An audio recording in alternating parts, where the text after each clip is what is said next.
యొక్క నామంలో మీ అందరికీ నా వందనాలు తెలియపరుచుకుంటున్నాం.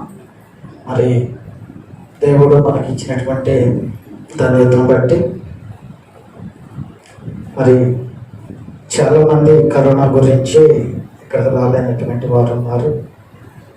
మరి ఇంటికాడ నుండి కూడా దేవుని యొక్క వాక్యాన్ని చూసుకుంటానికి, చదువుకోవటానికి, ఇనే ఆత్మీయ బలం పొందుకోవటానికి దేవుడు మనకి గొప్ప సమయాన్ని ఇచ్చాడు. ఎందుకంటే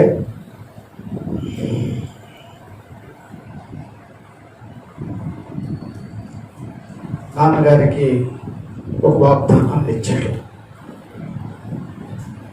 ఏంటో వాగ్దానం అంటే ఆత్మకూరు సేవ ఈ చేతుల్లో పెడుతున్నాను, ఫలించింది పోవాలన్నమాట.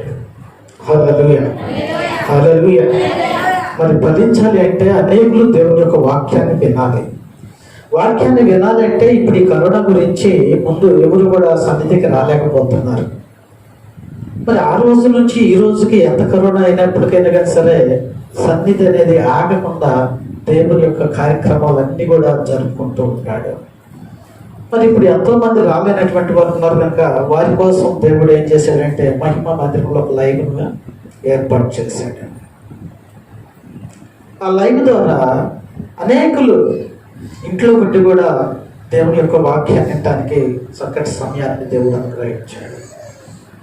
మరి ఇప్పుడు వరకు మనము దేవుని యొక్క చిత్తాన్ని బట్టి 4 లైవ్లు ఇవ్వటం జరిగింది. మరి ఈరోజు 5వది ప్రారంభంలో ఉన్నాం మనం.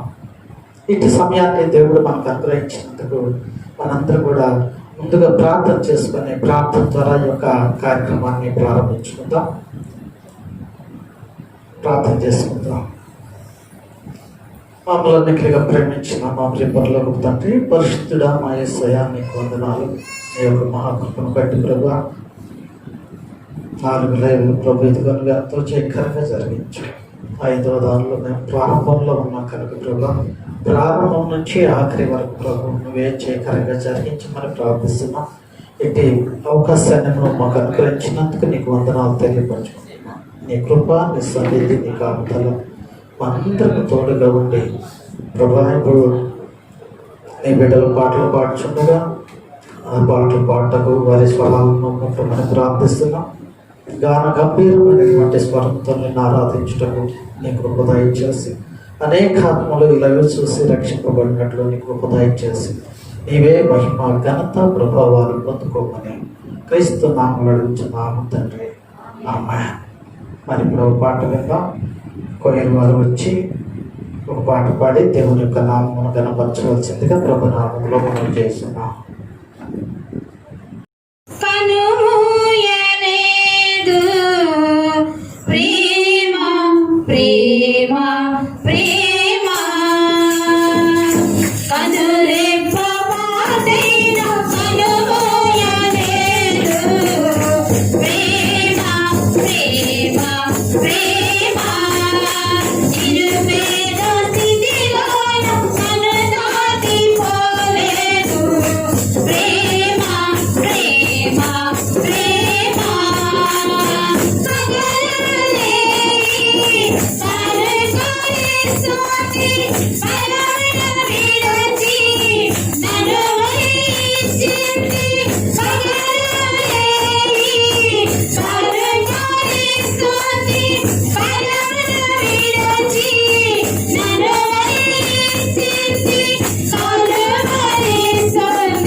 జీవించుచున్నది ప్రేమలో కలిగి జీవించుమని ప్రేమకు తోడై ప్రేమేలేనని ప్రేమలో కలిగి జీవించుమని ప్రేమకు ప్రేమే తోడవుతున్నది ఎదురు చూస్తుంది ప్రేమ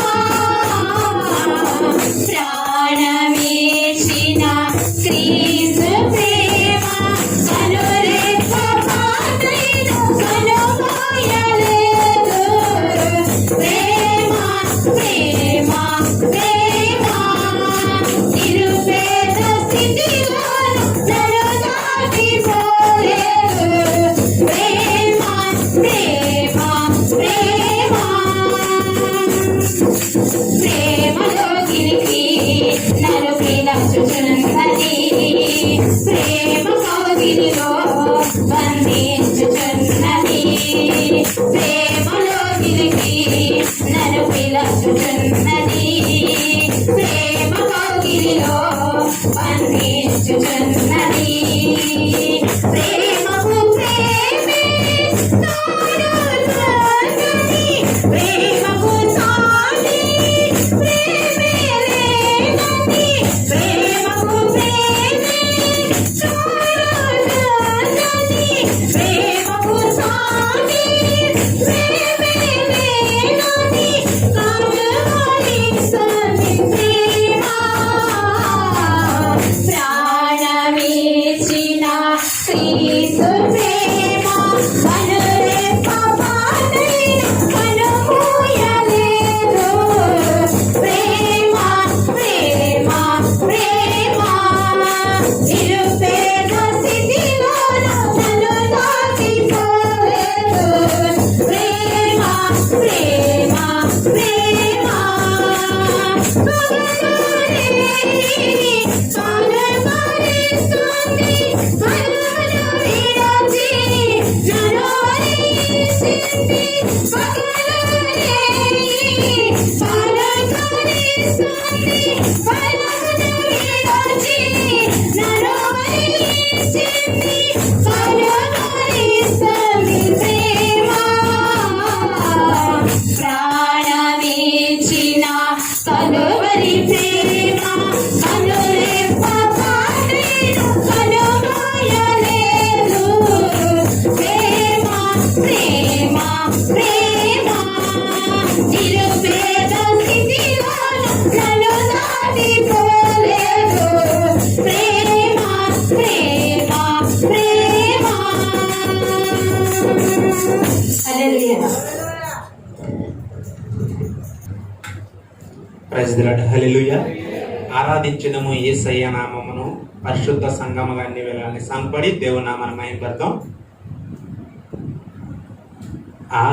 ఆరాధించదము యేసయ్య నామమును పరిశుద్ధ సంఘముగా అన్ని వేళలా మేము ఆరాధించదము యేసయ్య నామమును పరిశుద్ధ సంఘముగా అన్ని వేళలా మేము ఆరాధన ఆరాధన ఆరాధన హల్లెలూయా హల్లెలూయా హల్లెలూయా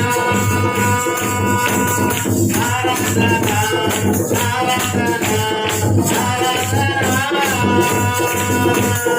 హల్లెలూయా హల్లెలూయా హల్లెలూయా ఆరాధించెదము యేసయ్య నామమును పరిశుద్ధ సంఘముగా అన్ని వేళలా మేము ఆదియందు ఉన్న దేవుడు అద్భుతాలు చేయ దేవుడు ఆదియందు ఉన్న దేవుడు అద్భుతాలు చేయ దేవుడు అబ్రహాము దేవుడు ఆత్మైక దేవుడు అబ్రహాము దేవుడు ఆత్మైక దేవుడు అద్వితీయ సత్యదేవుడు యేసయ్యా అద్వితీయ సత్యదేవుడు అద్వితీయ సత్యదేవుడు యేసయ్యా అద్వితీయ సత్యదేవుడు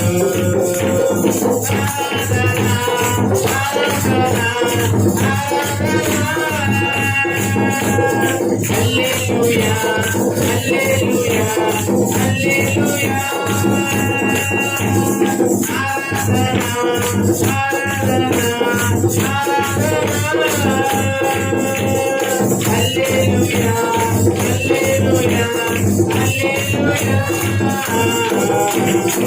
ఆరాధించెదము యేసయ్య నామమును పరిశుద్ధ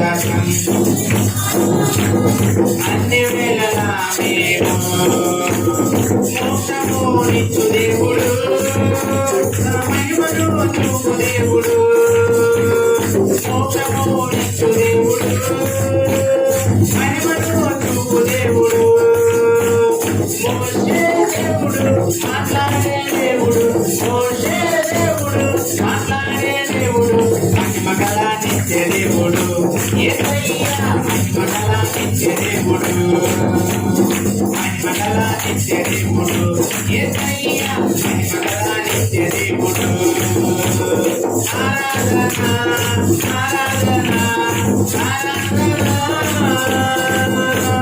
హల్లెలూయా హల్లెలూయా హల్లెలూయా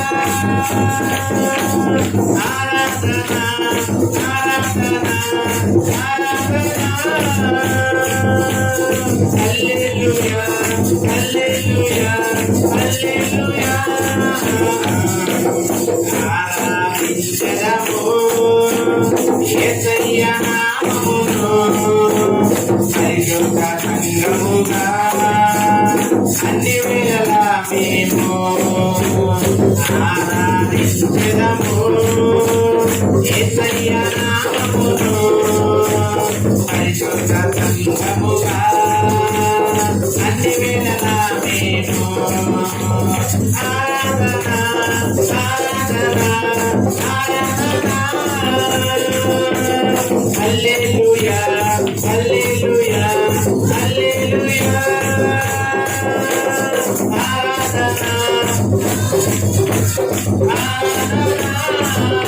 రక్షింపబడినట్లు నీకు లోబడి జీవించినట్లు నీ కృపత ఇచ్చేసి నీవే మహిమ ఘనత ప్రభావాలు పొందుకోమని క్రీస్తు నామములో అడుగుచున్నాము తండ్రి ఆమేన్. ప్రభునందు దేవుని బిడ్డలారా, ఈ వాక్యాన్ని మరోసారి మనం చదువుకుందాం. ప్రియులారా, మీకు మీరే పగ తీర్చుకొనక దేవుని ఉగ్రతకు చోటివ్వడి. పగ తీర్చుట నా పని, నేనే ప్రతిఫలమును ఇస్తును. హల్లెలూయా హల్లెలూయా. ఈ మాట ఎవరితో చెబుతున్నాడు దేవుడు? ఏమా, దేవుని యొక్క తెగలో ఉన్నటువంటి వారితో దేవుడు మాట్లాడుతున్న మాట ఏంటంటే, ఎదుట పగవారు వచ్చి నిన్ను దూషించినా, నిన్ను దేశించినా, నిన్ను తిట్టినప్పటికైనా, ఏమి చేసినప్పటికైనా కానీ సరే దేవుడు అంటున్నాడు, నీవు నాకు వారిని అప్పు చెప్పు. హల్లెలూయా హల్లెలూయా. నీకు నువ్వే విమర్శించవద్దు, నీకు నువ్వే వారి మీద గొడవడొద్దు. నీ తరపున నేనున్నాను, నీకు ఏ అవసరమైనా నేను తీరుస్తానని చెప్పినటువంటి ఆ దేవునికి మనము అప్పు చెప్పేటువంటి వారమై ఉండాలి. చాలా మంది కుటుంబాల్లో అనేకమైనటువంటి సమస్యలు వస్తూ ఉంటాయి. అనేకమైనటువంటి సమస్యలు వచ్చినప్పుడు ఎంతగానో బాధపడిపోతూ ఉంటాం. మనం బాధపడినందువల్ల మన సమస్యలు తీరుతాయా? తీరవు. అందుకనే మనం కలిగి ఉన్నటువంటి ఆ దేవునికి అప్పు చెప్పాలి. అది సమస్య అవ్వచ్చు, ఇబ్బందులు అవ్వచ్చు, కష్టం అవ్వచ్చు, ఏదైనప్పటికైనా కానీ సరే మార్చగలిగినటువంటి వాడు నా దేవుడు నాకు తోడుగా ఉన్నాడు కనుక నేను నా దేవుడికి అప్పు చెబుతున్నానని చెప్పి నువ్వు మోకాళ్ళు వచ్చి ఆ మనిషి మారేంత వరకు కూడా మనం ప్రార్థన చేయగలిగినట్లయితే ఆ దేవుడు అక్కడ గొప్ప కార్యమును జరిగిస్తాడు. హల్లెలూయా. మనము దేవుని ఎరిగినటువంటి వారము దేవునికి ఏ విషయమైనా తెలియపరచుకోవాలి. దేవుని పట్ల ఒక విధేయత కలిగి మనం జీవించాలి. అప్పుడు దేవుడు మన పట్ల ఎన్నో కార్యాలు జరిగిస్తాడు. ఇది గమనించక రక్షింపబడినటువంటి వారు కూడా రక్షణ లేనటువంటి వారి మీదకి యుద్ధానికి వెళ్తున్నారు. హల్లెలూయా హల్లెలూయా. మనం తెలుసుకోవాల్సింది ఏంటంటే, వాళ్ళకి సాతాను యొక్క తెగవారికి అయితే అది లెక్కింపే. వాడు సాతాను గారు చేసే పని ఏంటంటే రెచ్చగొట్టే పని. ఇప్పుడు వాడి దృష్టిలోకి మనం వెళ్తున్నామా లేదనేది గ్రహించుకోవాలి. మన దేవుడు ఏం చెబుతున్నాడు? శాంతము కలిగి ఉండు, నీకు సమస్య వచ్చినప్పుడు నాకు తెలియపరచు, నేను నీకు తోడుగా ఉంటాను కాబట్టి ఆ సమస్యను నేను తీరుస్తానని దేవుని యొక్క లేఖనం మనకు తెలియపరుస్తుంది. మరి అలాగా దేవునికి తెలియపరిచేటువంటి విషయంలో మనము కలిగి ఉండాలి. ఎందుకంటే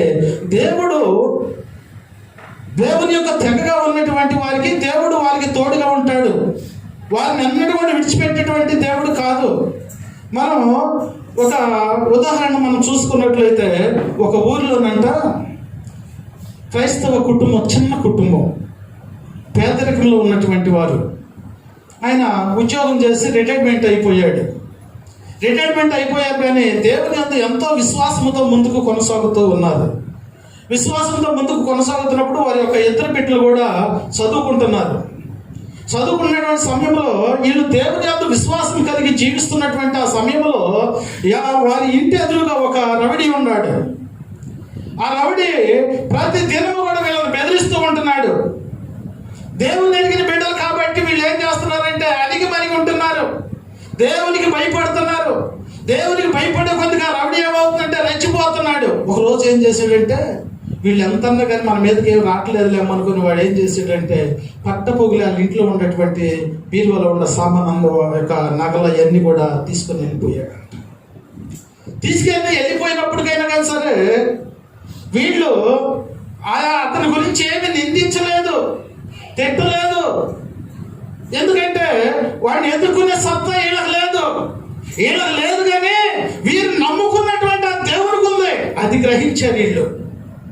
వాళ్ళు వచ్చి ఇదిగో సామానంతో మొత్తం ఇంట్లోకి వచ్చేసి మొత్తం కూడా పట్టబాగలు దోసుకొని వెళ్ళిపోయిన తర్వాత వీళ్ళు అన్నం తినకుండా మోకాళ్ళు వచ్చి ప్రార్థన చేస్తున్నారు. హల్లెలూయా. అయ్యా, ఆ రవిడిని ఎదుర్కొనే ధైర్యం మాకు లేదు. నువ్వు చెప్పావు కదయ్యా, అన్ని విషయాల్లో ఓర్చుకోమన్నావు కదా, ఇదిగో నీకు అప్పు చెబుతున్నాం. మా యొక్క వస్తువులు మాకు రావాలి ప్రభు అని చెప్పేసి అన్నం తినకుండా కుటుంబం అంతా కూడా కూర్చొని 3 రోజులు ఉపవాసం ఉండి ప్రార్థన చేసేటప్పటికి వేరే చోట దొంగతనం చేసి ఆ రవిడి దొరికిపోయాడు పోలీసులకి. ఆ రవిడి పోలీసులు దొరికిపోయేటప్పటికి పోలీసులు ఆ స్టేషన్లో పెట్టేసి వాడిని బాధేసి ఎవరెవరి దగ్గర నీకు వచ్చావు చెప్పు నువ్వు అని చెప్పి అంటే మొట్టమొదటిగా చెప్పింది దైవజనుడి కుటుంబం గురించి చెప్పాడు. హల్లెలూయా. ఎంత ఆశ్చర్యమైనటువంటి రీతిగా. మరి ఆయన మీద ఏమైనా తిరగబడ్డారా వీళ్ళు? ఆ రవిడి తీసుకొని లోపలికి వచ్చి అన్ని దోసుకొని పోతున్నప్పటికైనా కానీ నిరుత్సాహంగా నుంచొని ఉన్నారే కానీ ఆయన ఏమి కూడా అనలేకపోయారు. ఎందుకంటే వాళ్ళు ఏమి అనలేనటువంటి స్థితి. ఏమన్నా అంటే దేవునికి నేను దూరం అయిపోతానేమోనని దేవునికి భయపడ్డారు. భయపడిపోయి వాడు అవన్నీ కూడా తీసుకొని వెళ్ళిపోయిన తర్వాత ప్రార్థన చేసుకున్న తర్వాత 3 రోజులు ప్రార్థన చేస్తే ఆ రవిడిని పోలీసులు పట్టుకున్నారు. వీళ్ళ సామాను వీళ్ళకి వచ్చేసినాయి. హల్లెలూయా. మరి మహిళలు దేవునికి లోపడ్డారు. దేవునికి అప్పు చెప్పారు. ఆ దొంగనే దేవునిగా దొంగను అప్పు చెప్పేటప్పటికి ఆ దొంగ పోలీసులు దొరికాడు. వాళ్ళ సొమ్ము వాళ్ళకి వచ్చేసినాయి. అయితే కొంతకాలము జైలు చేసిన తర్వాత మళ్ళా వచ్చాడు. మళ్ళా బయటకు వచ్చి వాడు కాకుండా ఇంకా 5-6 రౌడీలను చూసుకొని మిమ్మల్ని చంపేస్తాను, అది చేస్తాను, ఇది చేస్తానని చెప్పేసి వాళ్ళని ఊరికి బెదిరించేసేస్తున్నాడంట. వాళ్ళని ఊరికి బెదిరించేస్తుంటే వాళ్ళు ఏం చేస్తున్నారు? ప్రార్థన చేస్తున్నారు. ప్రభువా, నీవు ఏం చేసినప్పుడు కనుక నీ చింత ప్రకారంగానే జరిగించు, నీవే మాకు తోడు, నిన్నే మేము నమ్ముకున్నామయ్యా అని చెప్పి దేవునికి మళ్ళా ప్రార్థన చేసుకుంటున్నారు. ప్రార్థన చేసుకుంటుంటే ఆ దొంగ రవిడి అంట ఇంకా రెచ్చిపోయి అసలు మిమ్మల్ని ఇంత కాదు, మిమ్మల్ని కుటుంబమే లేకుండా నేను పతనం చేయాలని చెప్పి చేతబడి చేసేటువంటి వాళ్ళ దగ్గరికి వెళ్ళి చేతబడి చేసేటువంటి వారిని ఇదిగో మాట్లాడుకున్నాడంట. ఆ కుటుంబం లేకుండా పోవాలి అని చెప్పేసి ఇదిగో ఆ యొక్క చేతబడి చేసేటువంటి వారి దగ్గరికి వెళ్ళి మాట్లాడుకున్నాడంట. అంటే ఈ రవిడి ఎవరిని ఆశ్రయిస్తున్నాడు? ఏ తెగను ఆశ్రయిస్తున్నాడు? సాతాను యొక్క తెగను ఆశ్రయిస్తున్నాడు. ఇప్పుడు ఈ బిడ్డలు, ఈ కుటుంబం ఎవరిని ఆశ్రయిస్తుంది? దేవుని ఆశ్రయిస్తుంది. ఇదిగో చేతబడులు చేయడానికి ఆ యొక్క చేతబడి చేసేటువంటి వాళ్ళ దగ్గరికి వెళ్ళి మాట్లాడుకునేటప్పటికి వీళ్ళు ఏం చేశారంటే ప్రార్థన చేస్తూ ఇదిగో ఇంకా నలుగురు రౌడీలు తెచ్చుకున్నాడు కాబట్టి, ఇంకా చేతబడుల చేత మమ్మల్ని ఇదిగో ఇది చేస్తాను అది చేస్తాను అంటున్నాడు కాబట్టి ఇక మన ప్రార్థన సాల్దామని చెప్పేసి వీళ్ళు ఏం చేశారంటే వాళ్ళకి తెలిసినటువంటి దైవజనులకెల్లా లెటర్లు రాసి, అయ్యా ఇదిగో మా పరిస్థితి ఇది, మా కుటుంబం గురించి ప్రార్థన చేయండి అని చెప్పేసి వాళ్ళకి తెలిసినటువంటి దైవజనులకెల్లా ఫోన్ చేసి ప్రార్థన చేయించుకుంటూ ఉన్నారు, లెటర్లు రాసుకుంటూ ఉన్నారు. వీళ్ళ కుటుంబం అంతా కూడా ఇంట్లో కూర్చొని ప్రార్థన చేసుకుంటూనే ఉంది. వీళ్ళు మొర్ర పెట్టుకుంటున్నటువంటి సమయంలో ఆ రవిడి వేసుకొని పోతున్నటువంటి ఆ కారు అంట వేరే కారుని కొట్టి అక్కడికక్కడే స్పాట్లో చచ్చిపోయాడంట. హల్లెలూయా, హల్లెలూయా, హల్లెలూయా. అక్కడ ఆ యొక్క యాక్సిడెంట్ అవడానికి కారణం ఏంటంటే ప్రభువు అక్కడ తన బిడ్డలు అన్నాడు కదా, నా బిడ్డలను హింసిస్తే నా యొక్క కన్నును ముట్టినట్టు. హల్లెలూయా, హల్లెలూయా.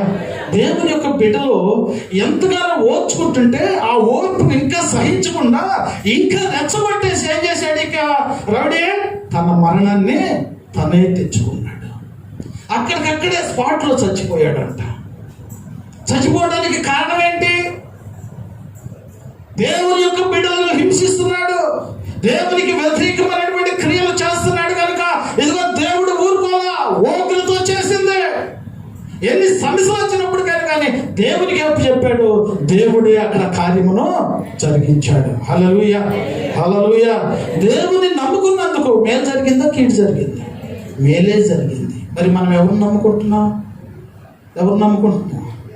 దేవుణ్ణి నమ్ముకుంటున్నాం. దేవుని నమ్ముకున్న వాళ్ళు ఏం కలిగి ఉండాలి? ఓర్పు కలిగి ఉండాలి, సహనం కలిగి ఉండాలి, ఎదుటి వాళ్ళు తిట్టినప్పుడు కానీ ఓర్చుకునే మనసు కలిగి ఉండాలి. అదే దేవుని యొక్క తెగ. అదిగో సరవుడి చూసుకొని అన్నిటిని కూడా అందరూ కూడా బాగు చేసుకున్నాడు, కానీ వారిని ఏమి కూడా చేయలేకపోయాడు. హల్లెలూయా, హల్లెలూయా. మరి అలాగే మనం చూసుకున్నట్లయితే సిరియా రాజు కూడా ఒకసారి ఏం చేశాడంటే ఇశ్రాయేల్ మీద యుద్ధం చేయాలని వచ్చాడు. ఇశ్రాయేల్ మీద యుద్ధం చేయాలని వచ్చాడు. ఒక దిక్కున మాటేసాడు. ఒక దిక్కున మాటేసిన తర్వాత అక్కడ ఉన్నప్పుడు అక్కడ ఎలీషా అనేటువంటి దైవజనుడు ఉన్నాడు. ఆ దైవజనుడు ఎవరిని కలిగి ఉన్నాడు? దేవుణ్ణి కలిగి ఉన్నాడు. ఒక రాత్రి కాల సమయంలో ఆ దైవజనుడు మోకరించి ప్రార్థన చేసుకుంటున్నటువంటి సమయంలో ఇదిగో సిరియాలో యుద్ధం చేయడానికి వచ్చి బ్యాచ్ అక్కడ నుంచున్నట్టుగా దర్శనంలో చూస్తున్నాడు. దర్శనంలో చూసి దేవుడు ఇదిగో ఆ యొక్క ఎలీషా గారికి ఒక తలంపిచ్చాడు. నువ్వు వెంటనే ఇదిగో రాజుగారికి తెలియపరచమని ఆ జ్ఞాపక శక్తిని ఇచ్చేటప్పుడు వెంటనే రాజుగారికి ఏం చేశాడు? వర్తమానం పంపించాడు. ఆ వర్తమానం పంపించినప్పుడు ఆ యొక్క రాజుగారు ఇదిగో చూసి వచ్చారని చెప్పేసి అన్నాడు. అటుకెళ్ళి ఎవరిని కూడా పోనీయకుండా ఆఫ్ చేశారు. ఆఫ్ చేసేటప్పటికి ఆ యొక్క సిరియాన్లు ఏం చేశారంటే 4 దిక్కులు తిరిగారు. 4 దిక్కులు తిరిగినప్పటికైనా కానీ సరే ఎవరు కూడా అక్కడ దొరకలా. ఇదేంటి, ఆ దిక్కుకి వెళ్ళాము, ఈ దిక్కుకు వచ్చాము, ఈ దిక్కులో కూడా ఎవరు రాలేదు. ఈ 4 దిక్కులు తిరిగినప్పటికైనా కానీ ఎవరు దొరకలేదు అనేటప్పటికి సిరియా రాజుకి ఏమొచ్చేసింది? కల్లోలం వచ్చేసింది. కల్లోలం ఏమొచ్చింది? మనలోనే ఎవరో ఉన్నారు, వాళ్ళకు వర్తమానం తెలియపరుస్తున్నారు. వాళ్ళు ఎవరు అనేది నాకు తెలియాలి అని చెప్పేసి అనుకుంటే వారిలో ఉన్నటువంటి ఒక ఆయన లేచి అంటున్నాడు, అయ్యా మనలో వారి తరపున ఎవ్వరూ లేరు, కానీ వారిలో ఒక ఆయన ఉన్నాడయ్యా. ఎవరైనా? ఎలీషా గారు అనే గొప్ప దైవజనుడు అయ్యా, గొప్ప దైవజనుడు. ఆయన కానీ మోకరించి ప్రార్థన చేస్తే, అక్కడ నుండి ప్రార్థన చేస్తే నీ అంతఃపురంలో ఏం జరుగుతుందో తెలియపరచగలుగుతాడు అని చెప్పి అన్నాడు. హల్లెలూయా. దేవుని యొక్క శక్తిని ఒకసారి గ్రహిస్తున్నారా మీరు? ఏ అవసరతను బట్టి మనం ప్రార్థన చేస్తామో ఆ అవసరతను తీర్చగలిగినటువంటి దేవుడు మన దేవుడు. ఎలీషా గారు ప్రార్థన చేస్తే ఏం చేస్తాడంట? ఆ యొక్క సిరియాన్ యొక్క దేశంలో ఏం జరిగేదో వాడు చెప్పగలుగుతాడంట. ఎందుకని చెప్పగలుగుతాడు? ఎందుకంటే మన దేవుని కంటికి మరుగైనది ఏది లేదు. అది అమెరికా అవనాయి, ఇండియా ఏదైనా అవనాయి, మన దేవుని కంటికి మరుగైంది ఏది కూడా లేదు. ఆ యొక్క వాళ్ళ నుంచి లేచి చెప్పినప్పటికీ ఆ యొక్క సిరియా రాజు అంటున్నాడు, పోండి ఆ ఎలీషాను పట్టుకొని రండి, పోండి పట్టుకురండి పోండి అని చెప్పేసి అన్నప్పుడు ఇదిగో వారిని పంపించాడు. ఆ ఎలీషా గారు ఉన్నటువంటి ఆ యొక్క ఇంటికి పంపించాడు. ఆ ఇంటి చుట్టూ కూడా ముట్టడేసేసారు జనమంతా, సైన్యం అంతా కూడా పోయి. పొద్దున్నే లేచి ఆ పనివాడు చూసి భయపడిపోయాడు. ఎందుకు భయపడ్డాడు? ఈ యొక్క సైన్యాన్ని చూసి, ఈ లోకానుసారమైన వాటిని చూసి భయపడిపోయి బరాబర లోపలికి వెళ్ళిపోయాడు. అన్నాడు, అయ్యా వాడు ఇంకేమన్నా మనము అయిపోయాం, ఇక మనము ఇక తప్పుకుంటానికి అవకాశం లేదా అంటుంటే ఆ దైవజనుడు ఏమంటున్నాడు, ఎందుకయ్యా భయపడతావు? ఎందుకు భయపడతావు? మరి జనాన్ని చూస్తే భయం కాదా? దేవుని నమ్ముకున్నటువంటి వారికి ఏది చూసినా కానీ భయపడాల్సిన అవసరము లేదు. ఎందుకంటే దేవుడు మనకి పిరికి ఆత్మను ఇవ్వాల, హృదయం.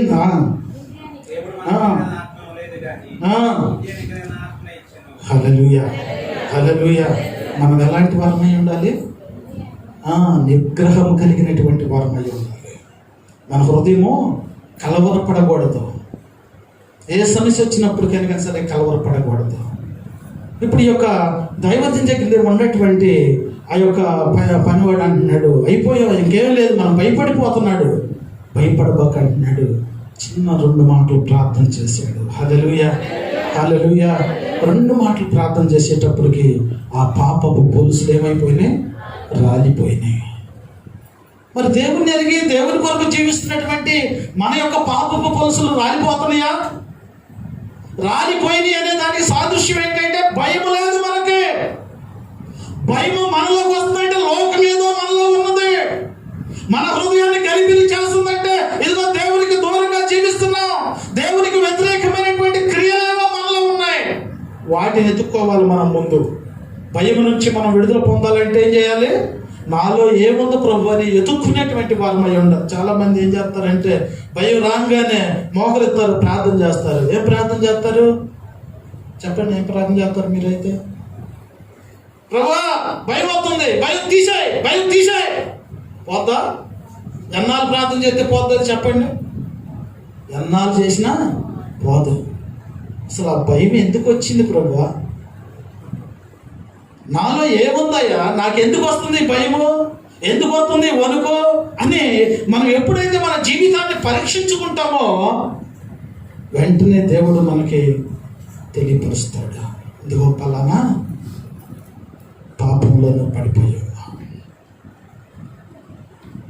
ఆ పాపంలోనూ పడిపోయి ఉన్నావు కనుక ఇదిగో ఆ పాపం ఒప్పుకో. ఆ పాపం ఒప్పుకున్నప్పుడు ఆ భయం అనేది నీళ్ళు చెప్పకుండానే పోతాయి.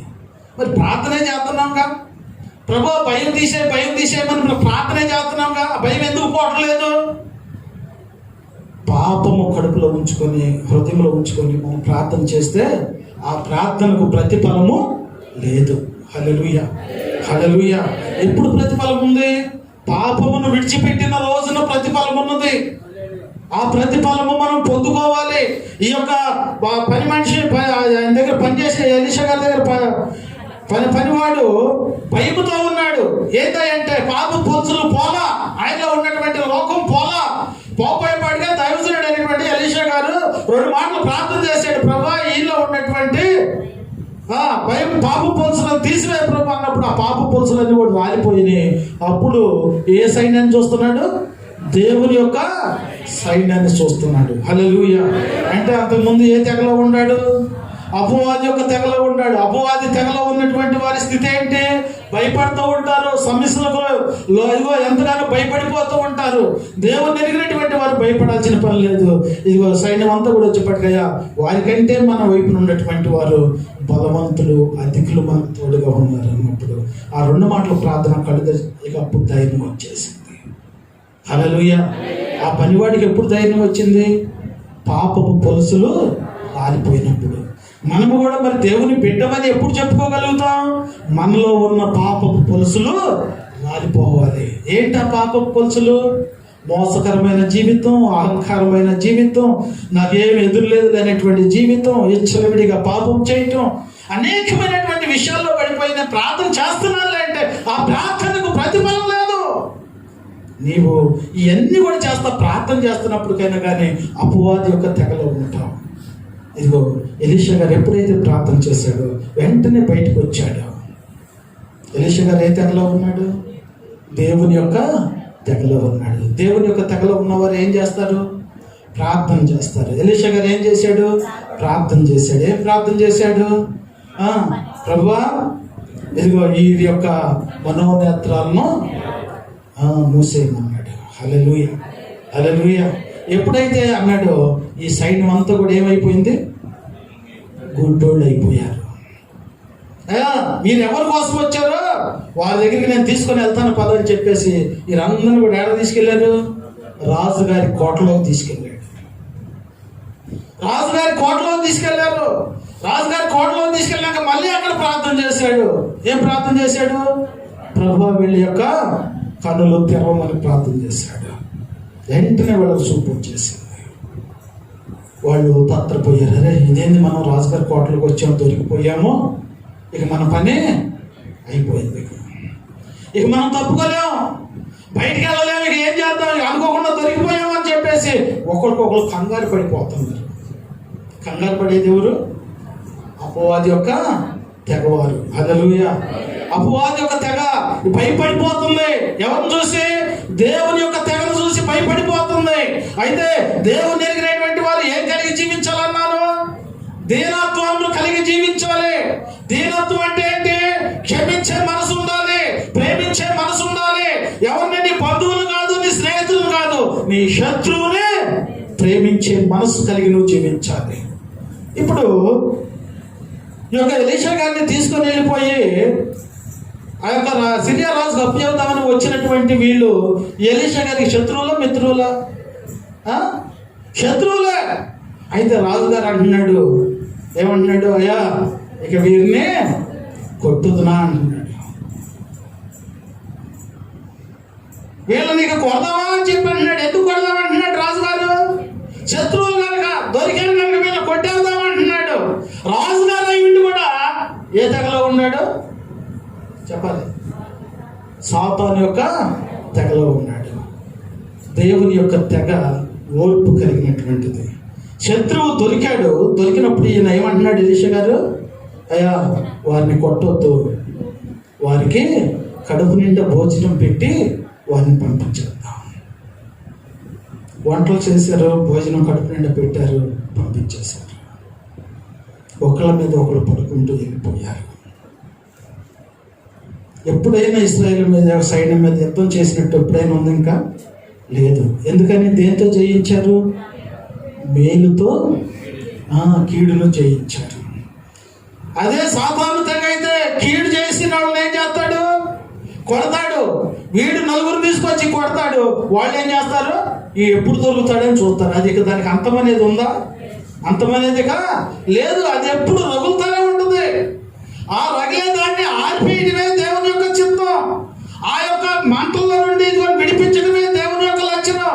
ఇదిగో ఎప్పుడైతే వీళ్ళు వెళ్ళిపోయారో ఇక ఆ రోజు నుంచి ఈ రోజు వరకు కూడా ఎప్పుడు ఆ యొక్క ఇశ్రాయేలు మీదకి యుద్ధానికి వచ్చినట్లు లేదు. మరి దేవుని ఎరిగి ఉండేటువంటి మనము దేంతో జయించాలి? మేలుతో కీడుని జయించాలి. హల్లెలూయా, హల్లెలూయా. మరి మనం దేంతో జయిస్తున్నాం? ఆలోచన చేయండి. ఎందుకంటే నీ హృదయంలో ఏమైనా దేవునికి వ్యతిరేకమైనవి ఉంటే నువ్వు వాటిని విడిచిపెట్టేటువంటి స్థితిలో ఉండాలి. ఎందుకు విడిచిపెట్టాలి అంటే ఈ లోకంలో ఉన్నవన్నీ కూడా దేవునికి వ్యతిరేకమైనది నాలో ఏమన్నా ఉన్నదా ప్రభువా?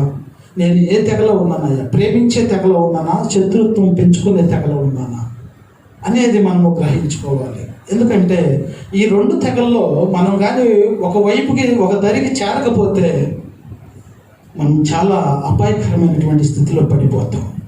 అందుకనే దేవుని యొక్క లేఖనం మనకు తెలియపరుస్తున్నటువంటి రీతిగా ఇదిగో ఎలీషా గారు మేలుతో జయించాడు.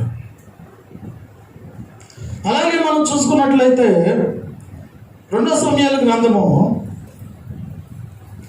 22వ అధ్యాయము 48వ వచనంలో మనం చూసుకున్నట్లయితే ఆయన నా నిమిత్తము ఆ, ప్రతిదండన చేయి దేవుడు. ఆ, ఆయన నా నిమిత్తము ఆ, పగ తీర్చు దేవుడు. ఆ.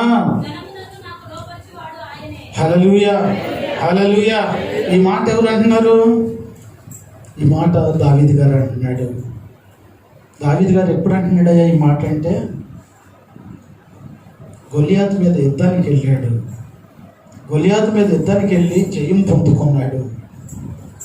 జయం పొందుకొని తిరిగి వస్తున్నప్పుడు తన బిడ్డలైనటువంటి వారు అందరూ కూడా ఇదిగో జై అని చెప్పి సంతోషంతో